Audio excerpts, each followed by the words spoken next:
let's check this out from my friend, your man, Bradley Hall. The top 10 cringe things that metalheads say. This must have been a very difficult video to make because narrowing it down to just 10 cringe things that metalheads say, that must have been tough. I feel like if I made this video, it'd be the top 1,000 cringe things that metalheads say. And I feel like I would have a tough time narrowing it down to even 1,000. So respect to Bradley Hall for somehow managing to come up with only 10 things. Editing this one must have been tough. So let's see what he has to say. The first one is that metal fans are smarter. Okay, they're coming out of the gate strong. Let's see what he has to say about this. Before we get any further into the video, have you checked out my Spotify playlist? I add new stuff to it pretty much anytime I find a cool new song, so I update it usually a couple times a week with some new stuff. So if you are looking for new music to check out, hit the link in the description of this video. Did you know that it's actually been proven that metal fans have a substantially higher IQ than fans of other genres of music? You've got the deep philosophical lyrics, the super complex solos. Oh yeah, the deeply complex lyrics, like the Venom song where he talks about getting a boner in class because his teacher is hot. Teacher's Pet by legendary black metal band Venom. We've got the deep philosophical lyrics like She Was Asking For It by Cannibal Corpse. Metal definitely known for having brilliant, deep philosophical lyrics. No question about that. Instrumental stuff. And ipso facto, it just correlates into a transcendent intellectual experience for the listener. To compensate for your chronic smooth brain syndrome, you latched onto one vague study you saw once and referenced it at every possible opportunity. Yeah, I know what he's talking about. So you see this like every year or two on all the metal sites. It'll be like, new study confirms that metal fans are smarter than everyone, or new study confirms that metal fans are the happiest people on earth.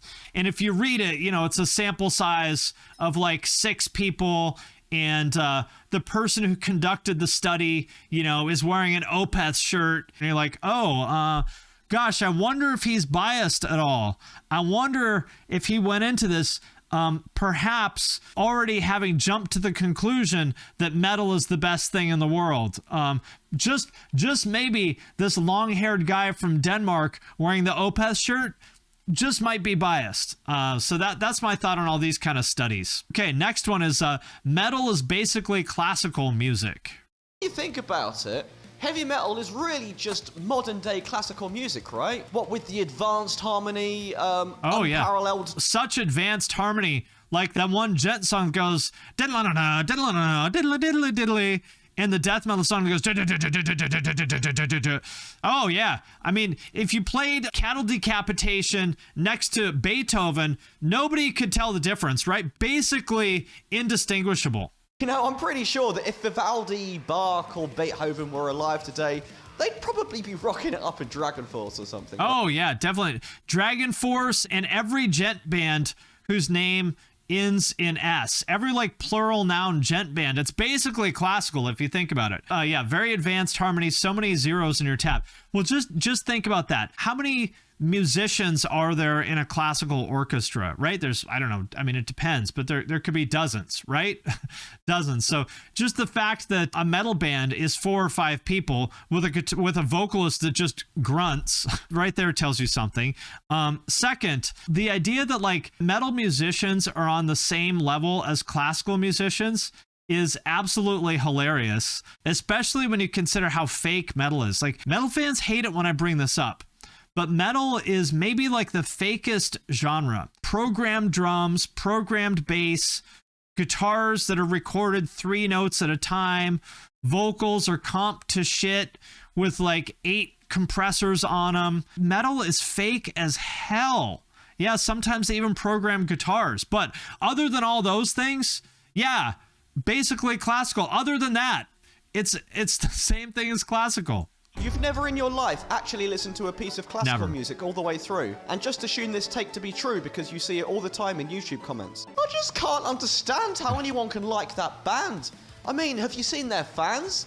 They all just look like... Okay, the next one is that mainstream metal is for posers. I agree with this one. Let's see. Bunch of normies and posers. It's just metal for people who can't be bothered to take the time to discover the real shit. That part's and true. don't want the most surface level, mass appealing garbage. Yeah, that's true. You know what those people are called? Normal people, because normal people, if they listen to any metal, this is my barometer. I've said this before, but my 40-year-old sister from Vietnam, she likes Linkin Park and System of a Down. I'll be the first to say it. My sister-in-law, she is a poser. It's true. Because guess what? Normal people don't want to go on Reddit to hear what people have to say about the latest prostitute disfigurement song. You know, normal people don't want to go on Reddit and have a 300 comment debate over whether brutal technical death metal or technical brutal death metal is better. So I agree that mainstream metal is for posers. And guess what? It's true. Like it says in the chat, normal people are happier and more adjusted. So we should all aspire to be posers. That's the truth. It makes you extremely distressed knowing that not everyone enjoys challenging or technical music, and that most people just want a 3 or 4 minute banger they can slap on that makes them feel good. It's a fact. Metal's just so dead these metal is dead. days. That's not even an exaggeration. The world is just missing those epic, timeless, stadium-filling bands like, you know, Metallica, and Megadeth, and Winger. It could just... We're still stuck in 1985. This is what I think is wild, is how much of the discourse in metal... Now, first of all, it's not true that metal is dead, because I would say that right now, metal is actually in a better place than it has been in a long time. Mostly because of the internet. So yeah, I mean, metal isn't on the radio the way that it was, you know, 20 years ago. But metal bands are doing great. There's tons of like bands playing, you know, 2,000 to 3,000 people venues all the time. I think it's doing really well. But I will say, I think it's weird how much of the discourse is still focused on Megadeth and Metallica and like fucking Van Halen and stuff. It's wild. Like, it's bizarre to me how much people are still fixated on these bands from literally 40 years ago. I am 44 years old, and I feel like I'm a little bit too young for Megadeth. That's what's sad. Be me getting old, but I've got a pretty god-tier taste in music, so I don't think so. You haven't bothered to check out any new releases since you stopped your subscription to Metal Hammer magazine back in 2006.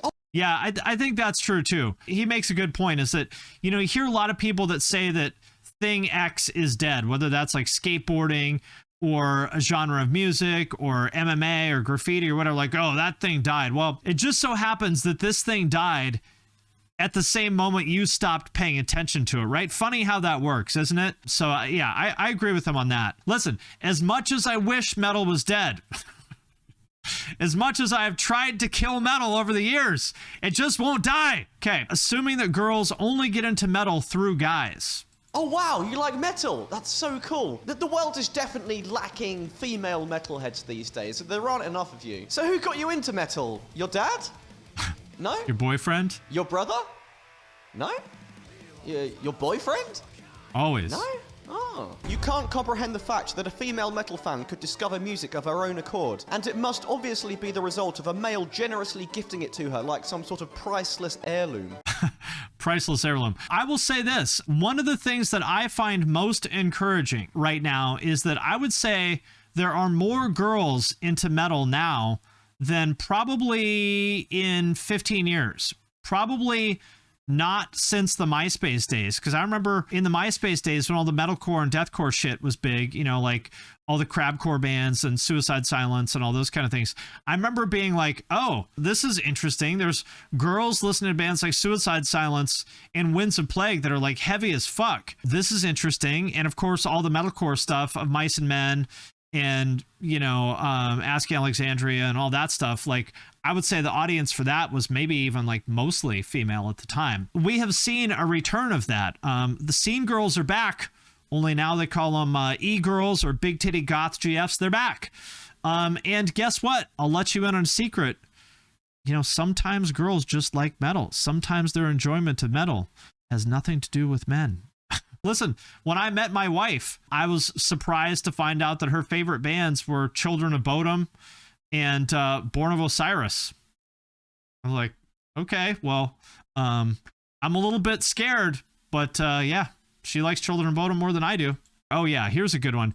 You have to tour to be a real metal musician. These bedroom musician wannabes. Why aren't they in a band?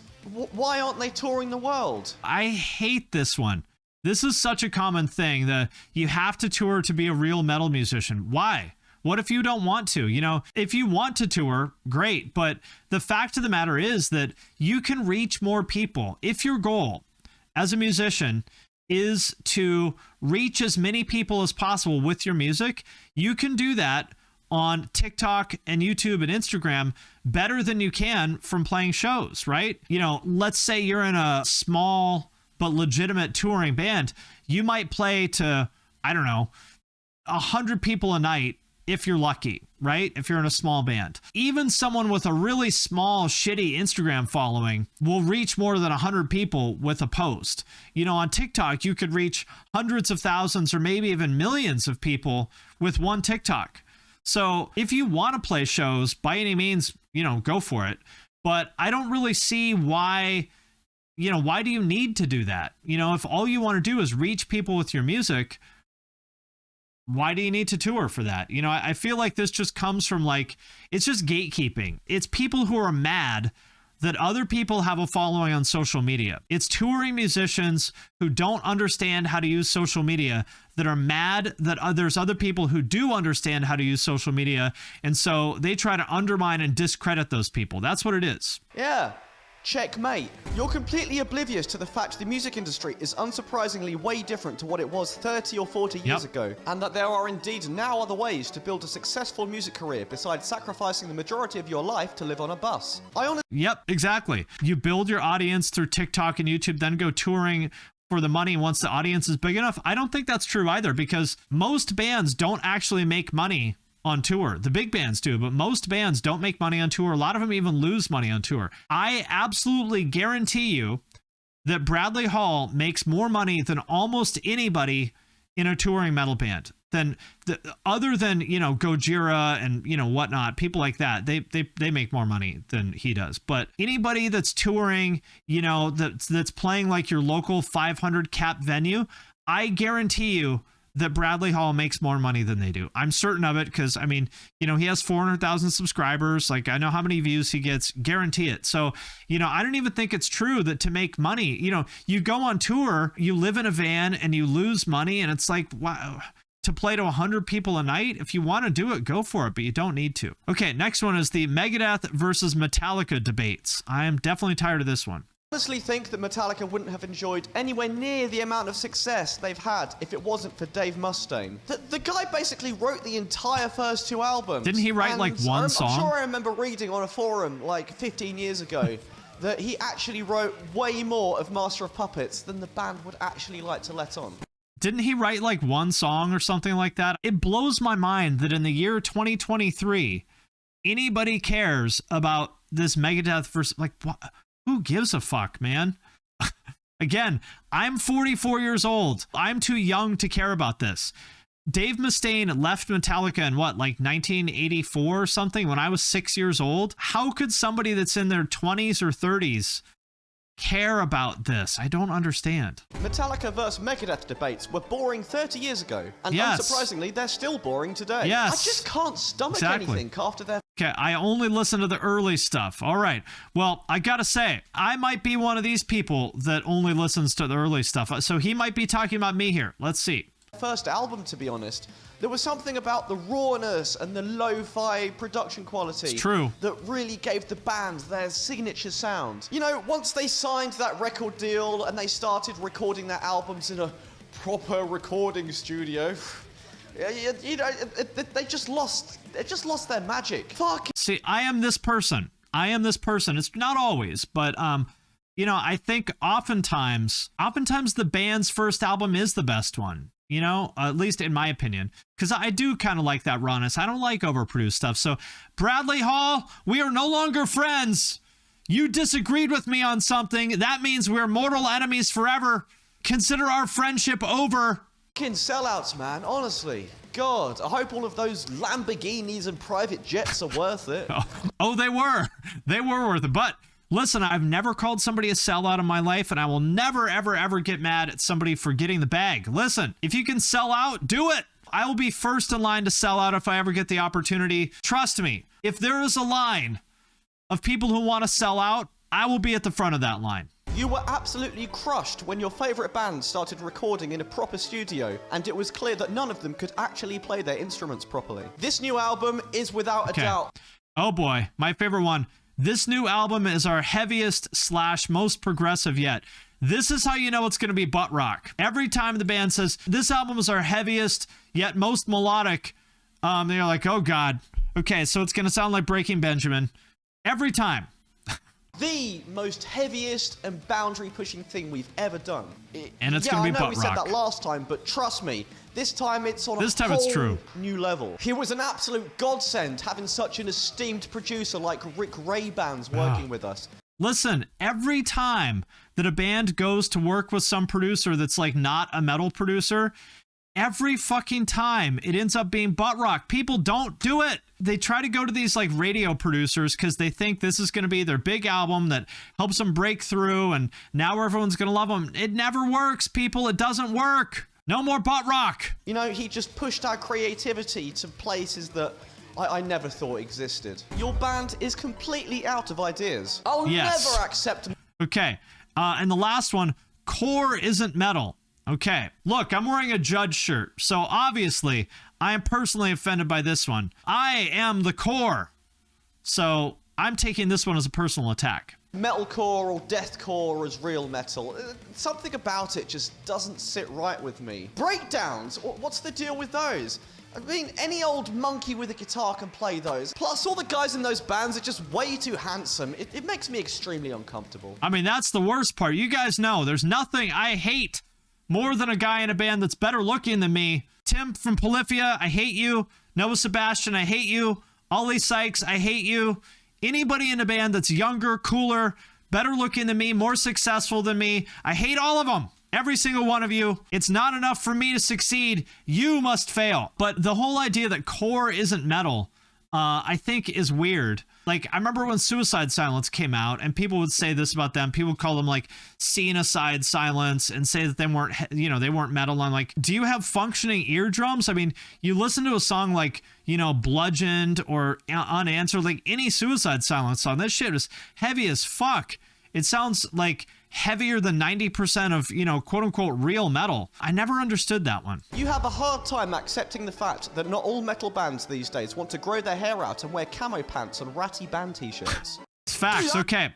Well, there it is, people. Top 10 cringe things that metalheads say by your man, Bradley Hall. I would have made this list 990 things longer. I'm going to follow this one up with top 1,000 cringe things that metalheads say because this list could go on forever. As always, Bradley Hall, thank you for fighting the good fight and calling out the metalheads. Now I feel like I'm no longer alone. I feel like for years I was the lone voice crying out in the wilderness, fighting against cringe metalheads, but now I feel like I have an ally. So Bradley, I take it back. The part where I said we weren't friends anymore, I take it back. We can be friends again. So yeah, go watch his video. Listen to his band Brain Slug. We love Bradley Hall, and that is that.